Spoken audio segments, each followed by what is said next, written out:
चलिए दोस्तों, फिर हम शुरुआत करते हैं हमारे आज के इस लेक्चर की। और आज के इस सेशन में हम लोग बात करने वाले हैं, आपको जानते हैं, फीमेल रिप्रोडक्टिव सिस्टम के बारे में। इससे जो पहला लेक्चर था आपका, उसमें आपने बात की थी मेल रिप्रोडक्टिव सिस्टम के बारे में, है ना। और इस चैप्टर में हम और क्या बात कर चुके हैं, हम बात कर चुके हैं सेक्सुअल एसेक्सुअल रिप्रोडक्शन के बारे में, और हमने लोअर ऑर्गेनिज्म में भी इसका डिस्कशन कर लिया है। आज के सेशन में हम लोग बात करेंगे फीमेल रिप्रोडक्टिव सिस्टम के ऊपर। देखो, इस फीमेल रिप्रोडक्टिव सिस्टम में क्या क्या आता है, एक बार हम उसके बारे में जान लेंगे और फिर हम आगे बढ़ेंगे कुछ पार्ट्स के साथ। तो पहले अगर मैं आपको बताऊं तो एक वर्ड आपको क्लियर होना चाहिए, जो कि होता है गोनेड्स। गोनेड्स क्या होते हैं सर? मैं आपसे पूछूंगा गोनेड्स क्या होते हैं, तो आप मुझे बताओगे सर वो वाले ऑर्गन्स जो कि किसी प्राइमरी, या आप गोनेड्स को ही प्राइमरी सेक्स ऑर्गन कह सकते हो, जो रिप्रोडक्टिव सेल्स को जन्म दे। हाउ सर, क्या बोल गए? इसका मतलब यह है कि जो सेल्स आगे जाकर रिप्रोडक्शन कर सकती है, जिसे आप गैमीट्स के नाम से भी जानते हो। तो गैमीट्स को जन्म देने वाले ऑर्गन्स कौन से हैं? वो हैं आपके गोनेड्स। तो इन सब में से आप मुझे बताइए कौन सा वाला जो ऑर्गन है वो फीमेल रिप्रोडक्टिव सेल यानी कि ओवम यानी कि एग को बनाता है। तो आई थिंक आपका जवाब होगा ओवरीज, और एकदम सही जवाब है। ठीक है, तो ओवरीज क्या है? इनको गोनेड्स के नाम से जानते हैं। गोनेड्स मतलब, गोनेड्स को आप कहते हो primary sex organ, primary sex organ, है ना? बिल्कुल सही। नेक्स्ट है यूट्राइन। यूट्राइन और यूट्रस में बच्चों में डिफरेंस नहीं कर पाते हैं, तो इसको हम ध्यान से अभी समझेंगे। ये कुछ पार्ट्स हैं जिनका डिटेल डिस्कशन हमें आगे करना है। वेजाइना, यूट्रस और एक्सटर्नल ऑर्गन, या फिर इसी को आप कहते हो एक्सटर्नल जेनिटेलिया, जो मेल्स में भी होता है और फीमेल्स में भी पाया जाता है। ठीक है, तो इन सभी के बारे में हम डिटेल डिस्कशन करते हैं। और अगर आप रेडी हैं तो आगे बढ़े, शुरू करें सेशन को। तो देखो, इस वाले सेशन में इन सभी पार्ट्स का डिटेल डिस्कशन तो हम करने ही वाले हैं, डिटेल एनालिसिस तो हम करेंगे ही। उससे पहले हम कुछ फंक्शंस जान लेते हैं कि क्या फंक्शंस है फीमेल रिप्रोडक्टिव सिस्टम के। पहला है the ovaries produces the secondary oocyte। यही सेकेंडरी oocyte आगे जाकर किस पे कन्वर्ट होंगे? एग के अंदर। और इसी एग को, इसी रानी को ढूंढते ढूंढते कौन आएगा? राजा आएगा, मतलब कि स्पर्म आएगा। तो स्पर्म आएगा और इस एग को फर्टिलाइज करेगा, और क्या होगा? जाइगोट की फॉर्मेशन होगी। ठीक है, तो इस एग को बनाने वाली या सेकेंडरी oocyte को बनाने वाली कौन थी? ओवरी है। ठीक है, hormones and including the progesterone and oestrogen, ये दो तरह के हॉर्मोन्स हैं जो कि फीमेल के अंदर रिलीज होते हैं। और भी कुछ हॉर्मोन्स हैं जैसे कि इनहिबिन और रिलैक्सिन्स। इनहिबिन, रिलैक्सिन, प्रोजेस्टेरॉन, ईस्ट्रोजन, ये हॉर्मोन्स का प्रोडक्शन करना किसका काम है? आपकी ओवरी का काम है। ठीक है, दूसरा काम क्या है? सेकेंडरी oocyte, जो कि आगे जाकर एग बनेगा, उसकी प्रोडक्शन करना भी किसका काम है? आपकी ओवरी का। Next is the uterine tube transport the secondary oocyte to the uterus. कहां से कहां तक? जो यूट्राइन ट्यूब है ना, क्या होती है यूट्राइन ट्यूब? इसकी बात अभी हम करेंगे। बल इसमें से काफी सारे पार्ट्स आपको शायद नहीं पता है, तो पहले एक काम करते हैं, हम पार्ट्स को ही समझ लेते हैं। तो अगर मैं पार्ट से स्टार्ट करूं तो पहला पार्ट आपके पास आता है ovaries. Now what is the ovary? So this is again a female reproductive system का ही एक पार्ट है। The ovaries produces gamete secondary oocyte that develop into a mature ओवा या फिर एग। इस बात को ध्यान रखना कि जब एक फीमेल वॉर्म के अंदर जन्म लेती है ना, या उसकी जब एम्ब्रियोनिक स्टेज होती है, तो उस स्टेज पे उसकी बॉडी में एग नहीं बने होते हैं, एग की फॉर्मेशन होती है। ठीक है, जैसे आप दो तरह की प्रोसेस पढ़ते हो, जैसे कि oogenesis, ठीक है, आप मेल में पढ़ते हो स्पर्मेटोजेनेसिस, है ना। ऐसे ही फीमेल में दो अलग अलग प्रोसेस होती है, एक होती है फॉलिकुलोजेनेसिस, एक होती है oogenesis। oogenesis से क्या होगा? oogenesis से ओवम की डेवलपमेंट होगी,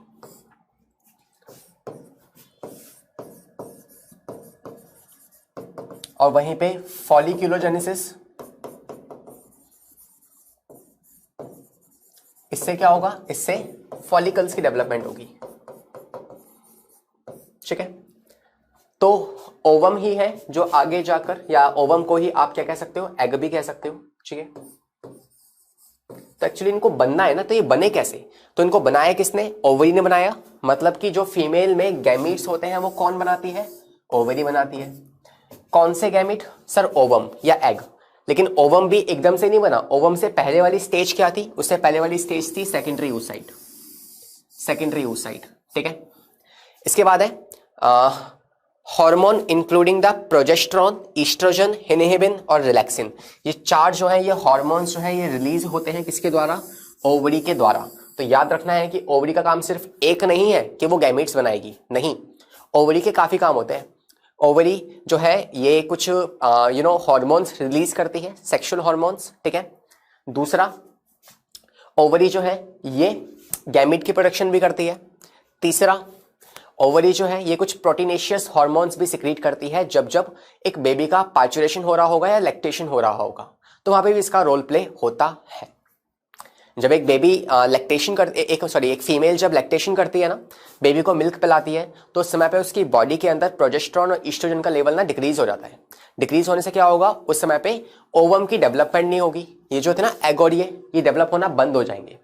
तो अगर उस समय पे ये डेवलप नहीं होंगे, और ऐसा जरूरी भी तो है ना, कोई लैक्टेशन चल रहा है, ठीक है, एक बेबी की फीडिंग चल रही है, और समय पे अगर मान लो ये क्या हो गए, एग रिलीज हो गए, और वहीं पे अगर उस समय पे फर्टिलाइजेशन हो गया तो दिक्कत हो जाएगी उस केस में, है ना।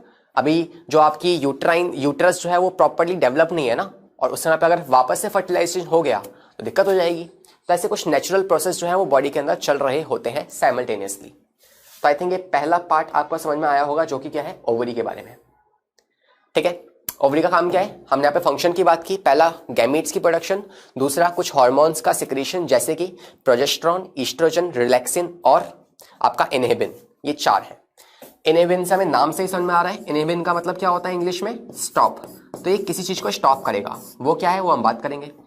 रिलैक्सिन जो रिलैक्सेशन में हेल्प करेगा। किसकी रिलैक्सेशन? वो भी हम बात करेंगे, बट नाम से आप इसका आइडिया लो, ठीक है। चलिए, यह है आपका एक फीमेल रिप्रोडक्टिव ट्रैक, उसका एक बहुत ही शानदार डायग्राम आपके लिए लेके आया हूं, ठीक है। ध्यान से देखना इसको। ये डायग्राम मैंने बेसिकली किसको डेडिकेट किया है? लिगामेंट्स को। तो इस डायग्राम में बेसिकली आपको मैं लिगामेंट दिखाना चाहता हूं कि कौन कौन से लिगामेंट्स होते हैं, है ना।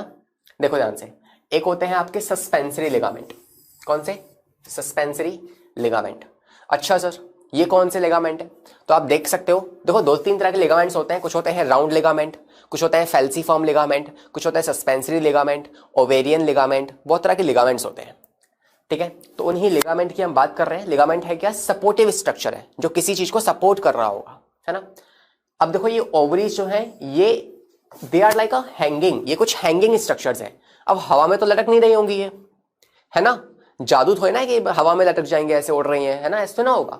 तो ऑब्वियसली इन्हें कोई चीज सपोर्ट, कोई चीज इन्हें हैंग करके रख रही होगी ना। तो वो कौन सा पार्ट है जिसने इनको हैंग करके रखा हुआ है? वो है आपके लिगामेंट। ऊपर की तरफ आप देख पा रहे हो, ये है सस्पेंसरी लिगामेंट, जो किसके आसपास होते हैं? Blood vessels. जो ब्लड वेसल्स आ रही है उसके आसपास के लिगामेंट्स क्या है? सस्पेंसरी लिगामेंट, ठीक है। ये है आपके राउंड लिगामेंट। ये आपको स्किन जैसा स्ट्रक्चर दिख रहा है, उसके नीचे कुछ आपको वेन दिख रही होगी, मगर ये कोई वेन या फिर कोई आर्टरी नहीं है। ये क्या है? एक तरह का लिगामेंट है जो राउंड लिगामेंट होता है, रस्सी जैसा होता है ये, ठीक है। तीसरा होता है ब्रॉड लिगामेंट, जो इसको कवर कर लेते हैं पूरा, ठीक है। इसको पूरा पूरा कवर कर लेते हैं। तो ये सारा का सारा जो पार्ट कवर हो रखा है वो सारा क्या है? वो लिगामेंट है। कौन सा लिगामेंट है? Broad ligament. Broad ligament, suspensory ligament और राउंड लिगामेंट, तीन तरह के लिगामेंट आपने पढ़े, ठीक है। और ये जो ओवरी को कनेक्ट कर रहा है ना इस तरीके से, इसे कहते हैं ओवेरियन लिगामेंट। Ovarian ligament. तो ये कुछ लिगामेंट के पार्ट टाइप्स है, ठीक है। नेक्स्ट है आपका ऊपर वाला रीजन। ये जो रीजन है इसे कहते हैं फंडस। क्या कहते हैं इसको? Fundus. This is the perimetrium. Perimetrium क्या है? बेसिकली आपकी जो यूट्रस है ना, uterus is what? This is the warm. हमारे हिंदी मूवीज में भी डायलॉग है कि यार मेरे पेट में तुम्हारा बच्चा पल रहा है, लो संभालो इसको है ना। तो बेसिकली उन्हें समझाओ जाके, है ना, नलायक है वो, कि पेट में बच्चा नहीं पलता, बच्चा कहाँ पे होता है? यूट्रस के अंदर, वॉर्म के अंदर होता है। तो उस यूट्रस की ना कुछ लेयर्स होती हैं, मैं दिखाता हूँ आपको। ये देखो, ये एक यूट्रस है, ठीक है। और इस यूट्रस की ही क्या है? ये तीन लेयर है, जो कि एक कुशन जैसा स्ट्रक्चर बना रही है, जहां पे आकर एक बेबी, एक जाइगोट, एक एम्ब्रियो इम्प्लांट होगा, और इसके इम्प्लांटेशन के बाद उसकी डेवलपमेंट होगी। तो उसके लिए क्या चाहिए? एक प्रोटेक्टिव लेयर चाहिए होती है।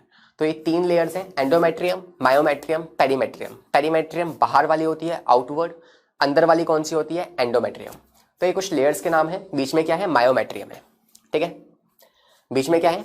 मायोमेट्रियम। कौन सी वाली मेट्रियम जो है वो शेड होती है? तो endometrium has the property to shed and to get regenerate. To shed and to get regenerate. वो कौन है? एंडोमेट्रियम। तो आई थिंक ये 3 लेयर्स का आपको समझ में आया होगा, है ना। आगे बढ़े, वापस डायग्राम पे आते हैं। तो ये कुछ एंडोमेट्रियम, मायोमेट्रियम हो गए आपके। इस्थेमस का वाला पार्ट कौन सा है वो हम बात करेंगे आपकी। सर्वाइकल कैनाल हो गई। सर्वाइकल कैनाल में क्या होता है? सर्वाइकल म्यूकस होता है जो कॉन्टिन्यूसली सिक्रीट होता रहता है एवरी डे, ठीक है। सर्विक्स हो गई जो कि अगेन ये आपका है, और इसके नीचे वेजाइना होगी और एक्सटर्नल ओस। इसकी बात अभी हम बाद में करेंगे, पहले हम सिर्फ लिगामेंट्स की बात की थी, और आई थिंक आपको ये लिगामेंट्स समझ में भी आ गए होंगे, है ना। तो हीलम, ब्रॉड लिगामेंट, ओवेरियन लिगामेंट और सस्पेंसरी लिगामेंट। हीलम क्या है आपका? हीलम जो है ना, ये आपकी ओवरी का वो पार्ट होता है जहां पर से ब्लड वेसल्स ओवरी के अंदर एंटर करती है। मान लीजिए अगर ऐसा कुछ, ये एक ओवरी है मान लीजिए,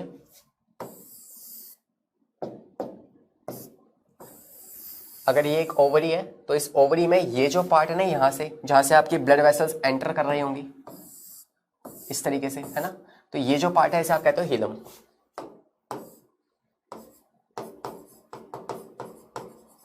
ठीक है। हाइलम या हीलम जैसा आप इसको प्रोनाउंस करें वो होता है, ठीक है। हिस्टोलॉजी की बात करें तो यार ओवरी कौन कौन सी लेयर से मिलकर बनी हुई है? तो एक तो है आपकी germinal epithelium, tunica albuginea, ovarian cortex और ओवेरियन मेडुला। इस ओवरी का स्ट्रक्चर जानना इंपॉर्टेंट है, तभी आप इन वर्ड्स का मतलब समझ पाएंगे। तो मान लीजिए इस तरीके से एक ओवरी होगी, जिस ओवरी में ये क्या होगा? हीलम होगा, ठीक है। अब इस ओवरी को ही ना आप 2 सेक्शंस में डिवाइड कर दीजिए। कौन से 2 सेक्शन? एक तो आउटर रीजन, एक तो आउटर रीजन, जिस आउटर रीजन का नाम आपने दिया कॉर्टेक्स। ये कॉर्टेक्स और ये मेडुला आप ऑलरेडी आपके एक्सक्रीटरी सिस्टम में भी पढ़ के आ चुके हो, है ना। तो ये हो गया आउटर रीजन। रुको रुको, कलर कर रहा हूं, ठीक है। और जो इनर रीजन होगा उस इनर रीजन को आप नाम दोगे medulla. Inner region is what? This is the medulla, ठीक है। तो आई थिंक ये 2 वर्ड तो आपके जहन में बैठ गए होंगे, एक होगा कॉर्टेक्स, एक होगा मेडुला। कॉर्टेक्स क्या है? ये वाला रीजन है, और मेडुला क्या है? दूसरा रीजन है। So this is the cortex, this is medulla. Same चीज आप किडनी के अंदर भी पढ़ के आ चुके हो, ठीक है। ओके सर, ये ट्यूनिका एल्बुजिना क्या है और जर्मिनल एपिथेलियम क्या है? तो जर्मिनल एपिथेलियम जो है ना, ये एक ऐसी लेयर है, एक एपिथेलियम सेल की बनी हुई लेयर है जो कुछ इस जगह पर पाई जाती है। इसको आप ऐसे समझो जैसे आपने प्लांट के अंदर पढ़ा था ना, क्या क्या बोलते तुम? आपने क्या पढ़ा था प्लांट में? आपने पढ़ा था माइक्रोस्पोर मदर सेल और मेगास्पोर मदर सेल। तो ये वही वाली सेल है जर्मिनल एपिथेलियम, जो कि जैसे माइक्रोस्पोर मदर सेल थी वो क्या कर रही थी? गैमीट को बना रही थी। ऐसे ही जो आपकी ये एपिथेलियम, जर्मिनल एपिथेलियम है ना, आजकल इसको हम सरफेस एपिथेलियम के नाम से जानते हैं। ये क्या करती है? यही है जो ओवम को, जो फॉलिकल्स को, जो oocyte को बनाएगी, ठीक है। ओवम या सिंपल एग आप कह लो, फीमेल गैमिट एग, उसको बनाने वाली कौन है? यही है जर्मिनल एपिथेलियम। ट्यूनिका एल्बुजिना जो होती है ये आउटर मोस्ट लेयर होती है, जो कि अगेन ओवरी की आउटर मोस्ट लेयर है, जो प्रोटेक्शन के लिए रिस्पॉन्सिबल है। ट्यूनिका एल्बुजिना और कहां पढ़ी है आपने? ब्लड वेसल्स के ऊपर की भी होती है। आर्टरीज के ऊपर की कौन सी वॉल है? आर्टरीज के ऊपर की लेयर है ट्यूनिका एल्बुजिना, है ना। टेस्टिस के ऊपर भी थी, तो कुछ लेयर होती है ट्यूनिका एल्बुजिना, ठीक है। ये देखिए एक शानदार सा स्ट्रक्चर आपके सामने ओवरी का। आई थिंक ये स्ट्रक्चर आपको पसंद आएगा, देखो ध्यान से। इस डायग्राम के अंदर आप देख सकते हैं कि ये आपको ओवरी का एक ओवरऑल स्ट्रक्चर दिखा रखा है, जिसमें ये कुछ फॉलिकल्स वगैरह डेवलप हो रहे हैं। ये आपको ओवरी दिखा रखी है, उसका डायसेक्शन दिखा रखा है इस तरीके से, ठीक है। ये लॉन्गिट्यूडनल कट है, ट्रांसवर्स कट नहीं है। मान लीजिए अगर ये ओवरी है ना, तो इस ओवरी को ऐसे नहीं काटा, सामने से काटा है, ताकि उस वाले पार्ट को हटाकर खोल के मैं आपको अंदर दिखा पाऊं कि अंदर क्या क्या चल रहा है, ठीक है। ये पार्ट कौन सा है? हीलम। कौन सा पार्ट है?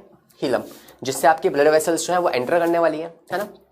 ये बाकी ओवरी का पार्ट हो गया, आपको बताया था मैंने ट्यूनिका एल्बुजिना, है ना।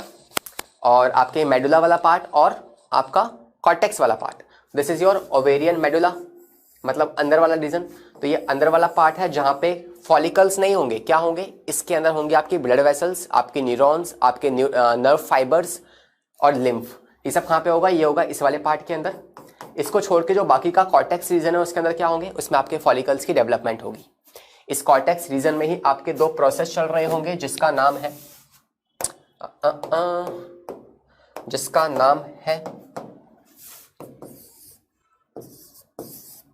फॉलिक्यूलोजेनेसिस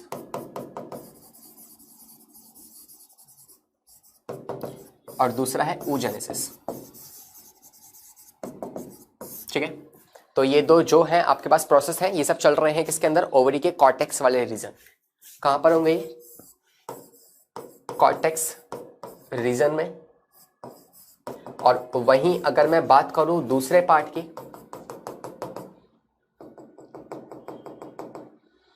वहीं अगर मैं बात करूं दूसरे वाले पार्ट की, तो जो मेडुला है, मेडुला में क्या होने वाला है, मेडुला के अंदर होगा लिम्फ,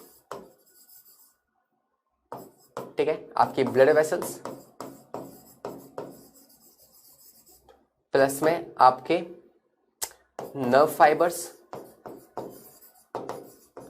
और आपके न्यूरॉन्स। ये कुछ पार्ट है, कहां पे पाया जाएगा, ये आपका पाया जाएगा मेडुला वाले रीजन के अंदर। इज दैट क्लियर, समझ में आया क्या? ठीक है, वापस आते हैं इस डायग्राम के ऊपर। तो अभी काफी कुछ समझना है इस डायग्राम में हमें। ठीक है, ये जो आपको डॉटेड अपीयरेंस दिख रही है ना, this dotted appearance, this one, या मैं आपको बिंदी बनाने से अच्छा कुछ और बना के दिखाता हूं। देखो देखो देखो देखो, इसे क्या हो गया, ये जो पार्ट है ना, ये वाला पार्ट जो आपको डॉट डॉट से दिखाई दे रही है, these are what, these are the germinal epithelium. तो ये है आपकी जर्मिनल एपिथेलियम। ठीक है, इसके अंदर डेवलपमेंट किसकी हो रही है, इसके अंदर डेवलपमेंट हो रही है primordial follicle, primary follicle, secondary follicle, germinal epithelium आपको मैंने दिखाई दिया ऑलरेडी। ठीक है, और कॉर्टेक्स आपको पता ही है। तो इसके अंदर डेवलपमेंट किसकी है, फॉलिकल्स की डेवलपमेंट। और फॉलिकल्स का बनना ही क्या होता है, फॉलिक्यूलोजेनेसिस, फॉलिक्यूलोजेनेसिस। अब सर ये फॉलिकल के अंदर और ये oocyte के अंदर डिफरेंस क्या है, तो आइए उस बात को भी समझाते हैं। अरे बाबा सब समझाएंगे, थामा थामा आंकड़ा मान जी। ये देखो, ये जो आपको डायग्राम यहां पे दिख रहा है ना, दिस डायग्राम डिफरेंशिएट और make your concept crystal clear, diamond clear. क्या oocyte और आपके फॉलिकल्स के अंदर डिफरेंस क्या है वो आपको यहां पे दिखाई देगा। तो देखो oocyte क्या है, oocyte जो है वो फीमेल गैमेट है। अब जैसे आपने पढ़ा था स्पर्म का स्ट्रक्चर, तो स्पर्म को भी क्या चाहिए, खाना चाहिए भाई, है ना। हमेशा ऐसे ही आपको पता है कि उसके आसपास की जो सेल्स होती हैं, सर्टोली सेल्स, उसके अंदर क्या होता है, सर्टोली सेल्स को ही हम नर्व सेल्स भी कहते हैं, है ना। उसके अंदर एम्बेडेड होता है, धसा हुआ होता है, और कहता है दे दो, खाना दे दो। ऐसे खाना भिखारियों की तरह खाना मांगने पहुंच जाता है, अरे खाना दे दे भाई, खाना दे दे, इस तरीके से सर्टोली सेल्स के पास, है ना। तो स्पर्म को भी क्या चाहिए, खाना चाहिए, है ना। Sperm which is the smallest cell of the human body, उसे भी खाना चाहिए, है ना।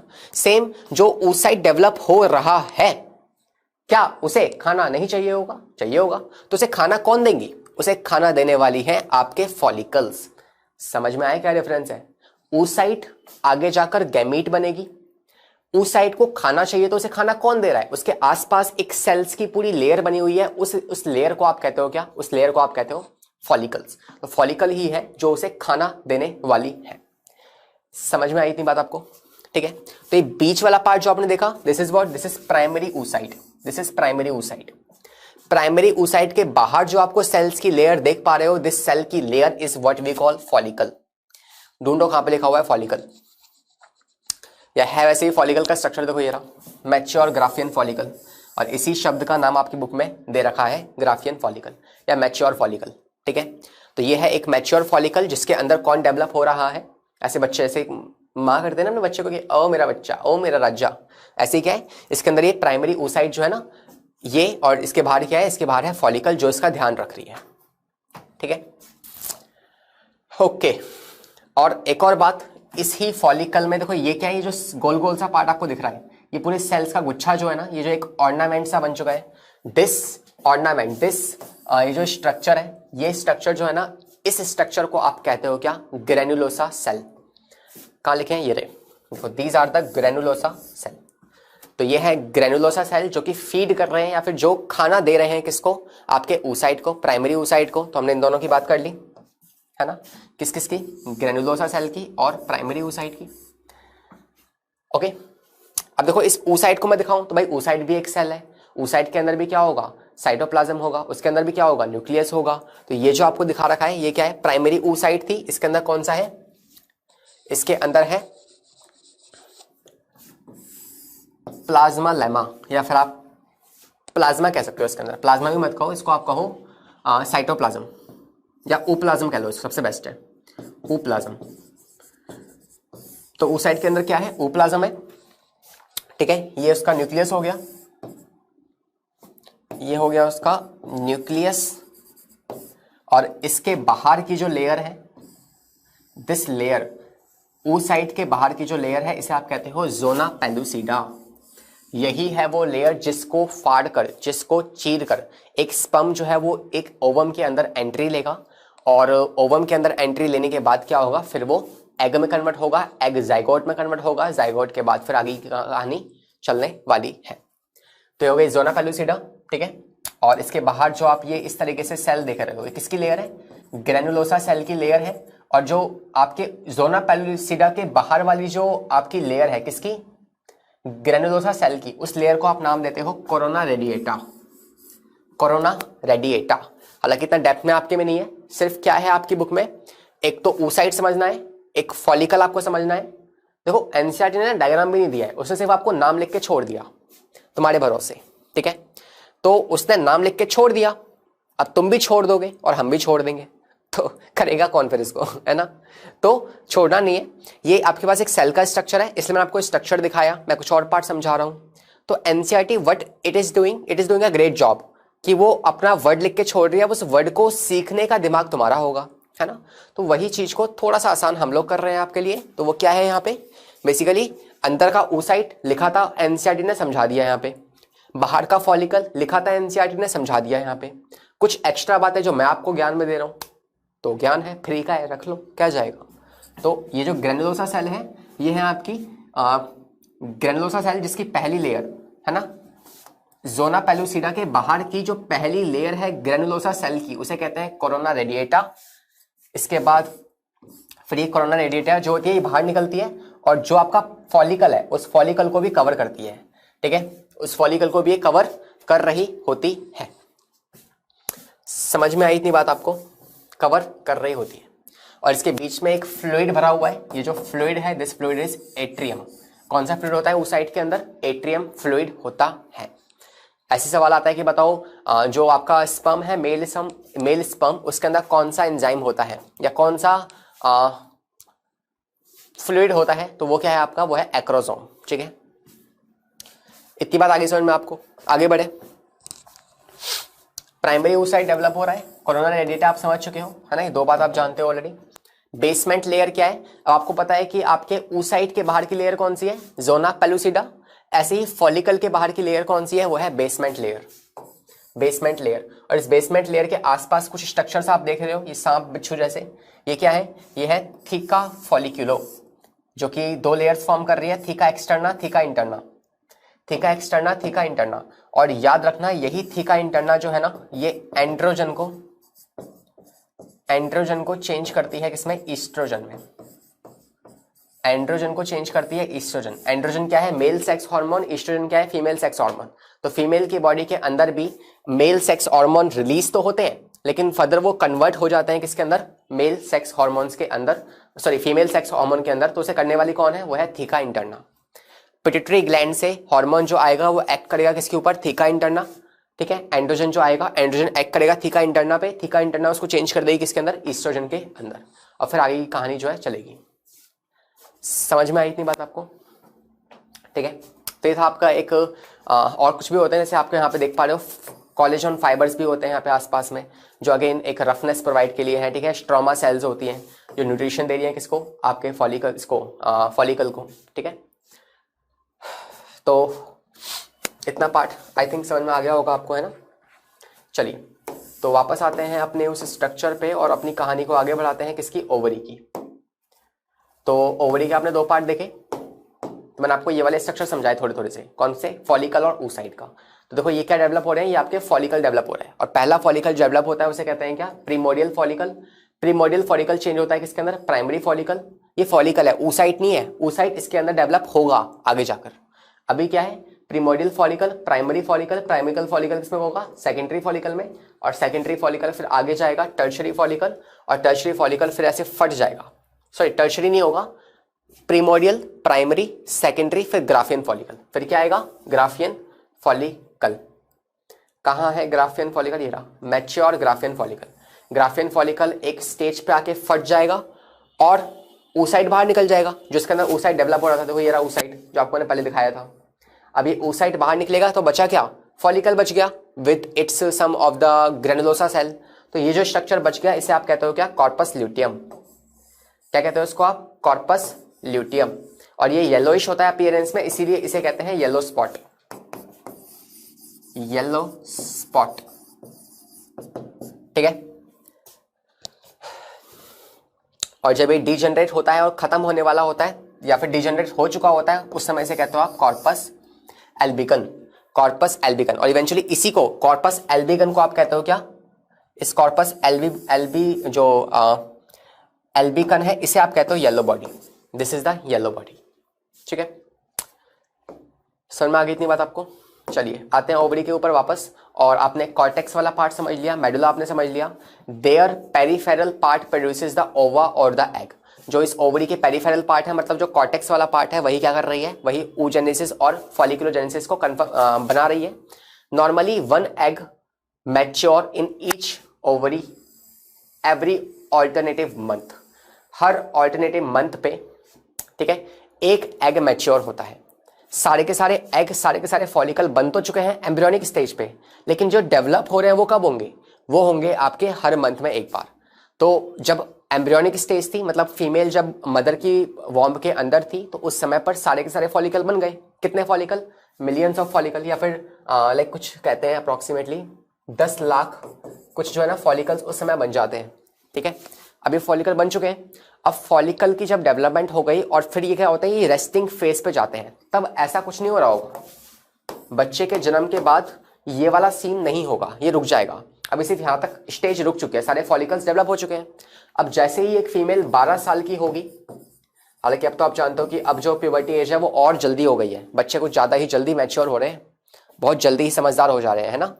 ठीक है, तो प्यूबर्टी एज जो है वो इंडिया में डिक्रीज हो चुकी है, मतलब मेल्स का अब अप्रॉक्सीमेटली 11 या 10 पहुंच चुका है, और फीमेल्स का जो है वो 12, मतलब फीमेल्स का तो और जल्दी है, फीमेल्स का है 10 या 11 और मेल्स का 12। ठीक है, गर्ल्स जो होती है ना कंपैरेटिवली जल्दी क्या हो जाती है, मैच्योर हो जाती है। इसीलिए गर्ल्स की जो मैरिड की एज है वो है 18 साल, और मेल्स की जो है वो है 22 साल या ऐसी कुछ है, मतलब मुझे एग्जैक्टली याद नहीं है। ठीक है, तो इसलिए हमारे मतलब कहते हैं ऐसा कि फीमेल्स जो है ज़्यादा जल्दी मैच्योर हो जाती हैं एज़ कम्पेयर टू बॉयज़, तो इसीलिए। बाकी यहाँ पे वापस आते हैं हम। ठीक है, तो 12 साल के बाद क्या होगा, 12 साल के बाद पहला ओवम, पहला oocyte यहाँ से रिलीज होगा। और ये ओवम नहीं है, ये है क्या, सेकेंडरी oocyte है।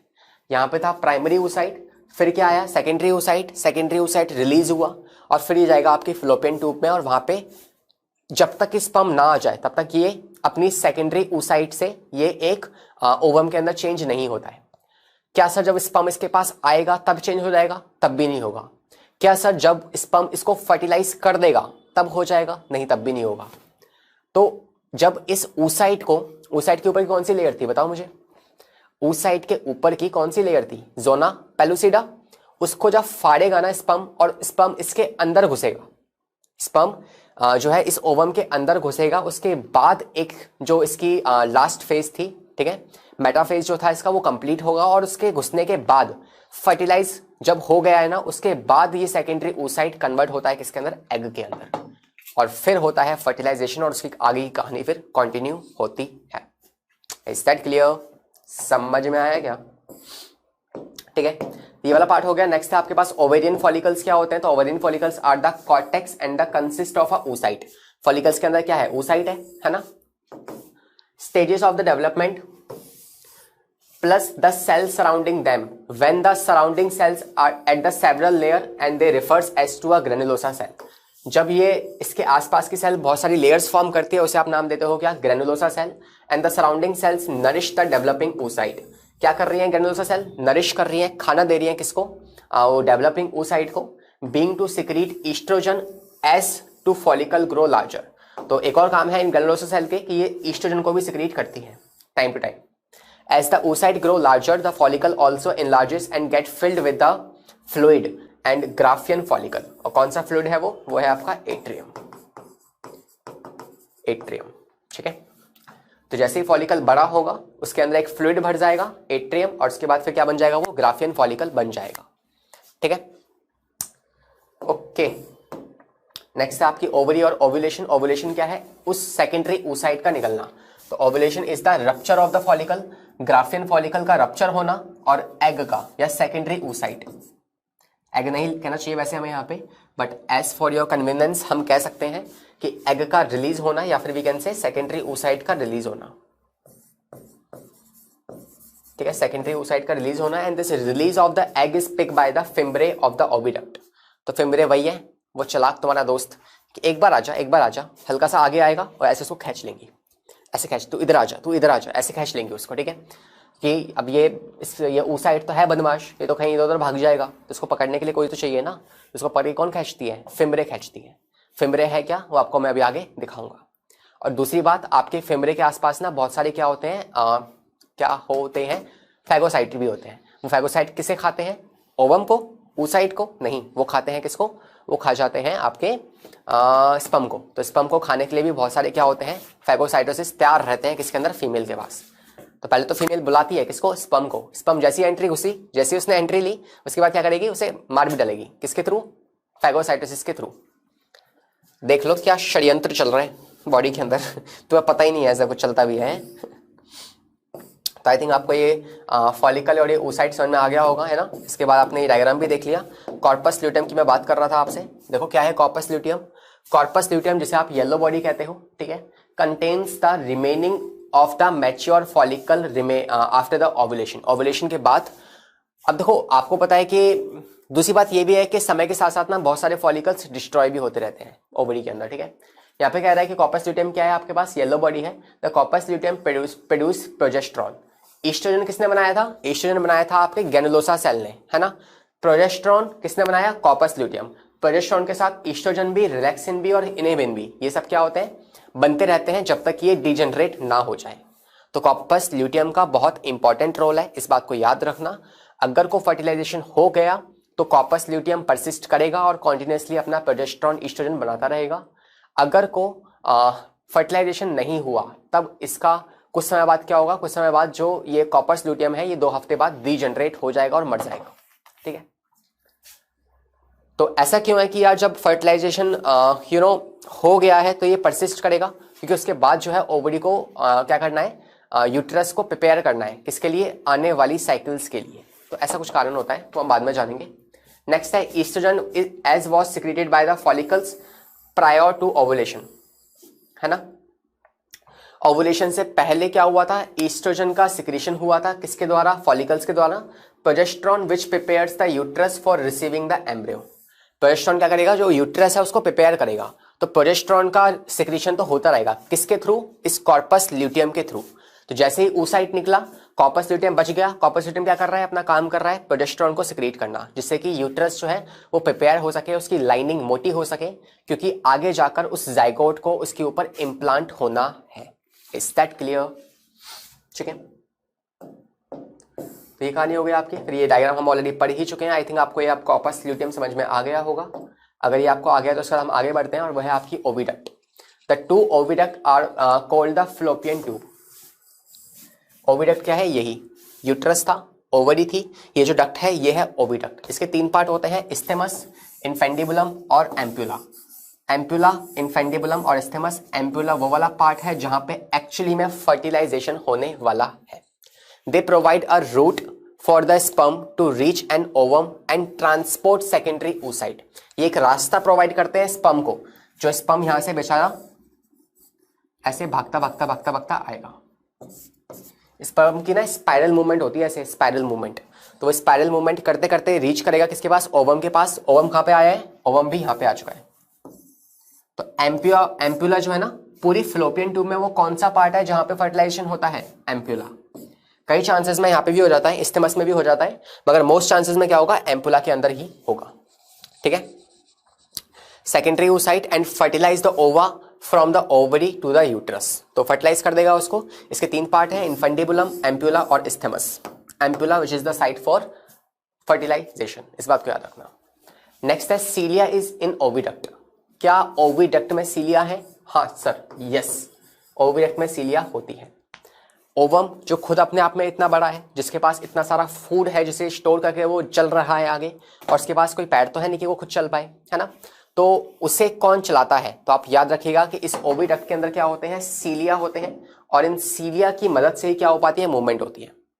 ओवरी से जब ओवम बाहर निकलेगा तो उसे कौन कैप्चर कर लेंगी, ये फिम्बरे। तो यहां से यहां तक तो ये पहुंच गया, अब इसके आगे कैसे ट्रैवल करेगा, तो इसमें होती है कुछ सीलिया, वो सीलिया ऐसे धक्का मारती रहती है इसको कि जाओ आगे जाओ आगे जाओ, स्पर्म तुम्हारा वेट कर रहा है, आगे जाओ आगे जाओ, ऐसे। ठीक है, तो ये हो गया cilia in oviduct. Cilia lining the funnel helps to pick up and pushes the release ovum. जो सेकेंडरी oocyte रिलीज हुआ है उसको पुश करेंगी इनटू द ओविडक्ट। ओविडक्ट के कौन से वाले पार्ट में, ampulla, and then wave of the muscular contraction of the peristalsis of wall of oviduct pushes the egg downward to the uterus। काफी इंपॉर्टेंट है, पेरिस्टल्सिस यहां पे भी हो रही है। पेरिस्टल्सिस क्या कर रही है, कॉन्ट्रैक्शन है किसकी, मसल्स की। किसकी मसल्स, फ्लोपियन ट्यूब, जो कि है आपकी एम्प्यूला। तो एम्प्यूला की कॉन्ट्रैक्शन जो होंगी उससे क्या होगा, फिर जो जाइगोट है या जो ओवम है वो आगे की तरफ पुश होगा, किसकी तरफ, यूट्रस की तरफ। तो इस बात को याद रखना। नेक्स्ट है आपका यूट्रस, जो कि अगेन जहां पे इम्प्लांटेशन होगा, जहां पे एक बेबी डेवलप होगा। तो the uterus is a hollow pear shape muscular organ situated in the pelvic cavity. Pelvic मतलब नीचे वाली जो कैविटी है, वहां पे क्या होगा, उस कैविटी में यूट्रस जो है वो डेवलप हो रहा होगा between the urinary bladder and the rectum. किसके बीच में, रेक्टम और यूरिनरी ब्लैडर के बीच में। It has 2 region, first is the upper portion, ठीक है, जिसमें ओविडक्ट है, और नीचे वाला जिसमें आपकी like vagina, cervix, cervical mucus, ये कुछ पार्ट्स आएंगे, सर्वाइकल कैप, ये सब कुछ आएगा।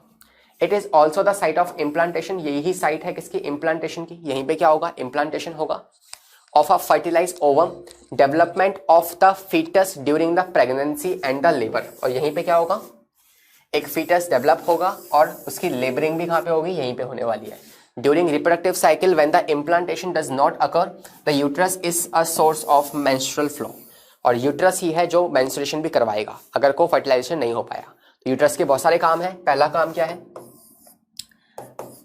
Development of embryo.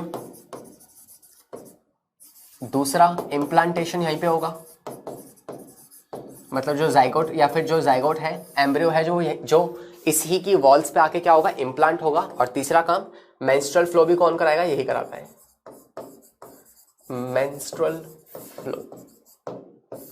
ठीक है, तो कुछ फंक्शंस है इसके, तो इन फंक्शंस को याद रखना। ये अगेन आपका एक डायग्राम है जिसमें आपको हर चीज क्लियरली दिख पा रही होगी। These are the round ligaments हो गए आपके, suspensory ligament, sorry. These are the ovary, it is the fimbriae, finger like projections. ठीक है, ये आपकी ओविडक्ट, एम्पुला, इस्थेमस, इन्फेंडिबुलम, और यहाँ से आपके पास ये थिकनिंग है, यहाँ से ये आपकी देखो एंड्रोमेट्रियम कितनी ज़्यादा थिक हो चुकी है, बहुत मोटी हो चुकी है ना। अब यही कॉन्ट्रैक्ट करेंगी, अंदर वाली जो एंडोमेट्रियम है वो शेड कर जाएगी, और जो एग यहाँ पे आया था या जो भी आपके पास जाइगोट था वो यहाँ से नीचे की तरफ शेड कर जाएगा। जाइगोट तो नहीं, एग शेड कर जाएगा इस तरीके से। तो इसी कॉन्ट्रैक्शन होती है जहाँ पे आपके रिलैक्सिन नाम के हॉर्मोन्स जो है वो रोल प्ले करते हैं अपना, और जो आपका एग है वो यहाँ से भी आ सकता है और एग यहाँ से भी आ सकता है। तो इस बात को ध्यान रखना। नेक्स्ट आपकी 3 लेयर डिफाइन कर रखी है, ये 3 लेयर है इसी की, ठीक है, एंडोमेट्रियम और आपकी मायोमेट्रियम और पेरीमेट्रियम। तो 3 लेयर होती है किसकी, आपकी यूट्रस की। मायोमेट्रियम बीच वाली है, during the labour and the child birth, बच्चे के जन्म के समय पे क्या होती है, कोऑर्डिनेटिंग कॉन्ट्रैक्शन होती है मायोमेट्रियम के अंदर इन रिस्पॉन्ड टू ऑक्सीटोसिन। ऑक्सीटोसिन नाम का हार्मोन जो है रिलीज होता है, और इससे क्या होती है, इससे कॉन्ट्रैक्शन होती है आपकी एंडोमेट्रियम की। फॉर द पोस्टीरियर पिट्यूटरी से निकलेगा ये oxytocin, helps the expel of the foetus from the uterus. तो अब एक फीटस को जब डिलीवरी होनी है, एक फीटस की जब चाइल्ड का बर्थ होना है, तो उस समय पे क्या होगा, उसको बाहर की तरफ पुश करना पड़ेगा, है ना। तो उसकी पुशिंग में कौन हेल्प करती है, उसकी पुशिंग में हेल्प करती है कौन, उसकी पुशिंग में हेल्प करती है आपकी ऑक्सीटोसिन नाम का हार्मोन रिलीज होता है एंडोमेट्रियम में और फिर वो पुश करती है उसको, ठीक है।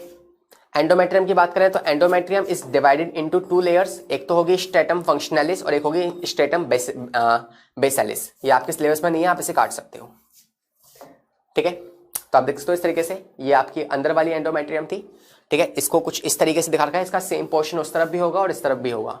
देखो कितनी ज्यादा इसके पास ब्लड वेसल्स की क्या है, सप्लाई है। कौन सी आर्टरी लेके आ रही है, आर्क्यूलेट आर्टरी। 3 तरह की आर्टरीज होती है यहाँ पे, आपकी आर्क्यूलेट, आपकी सेगमेंटेड आर्टरीज और कोरोनरी आर्टरीज। तो यहाँ पे एक्यूलेट आर्टरी आ रही है, आर्क्यूलेट, ठीक है, यहाँ पे ये आई है और यहीं से ब्लड सप्लाई पहुंच रही है, ठीक है।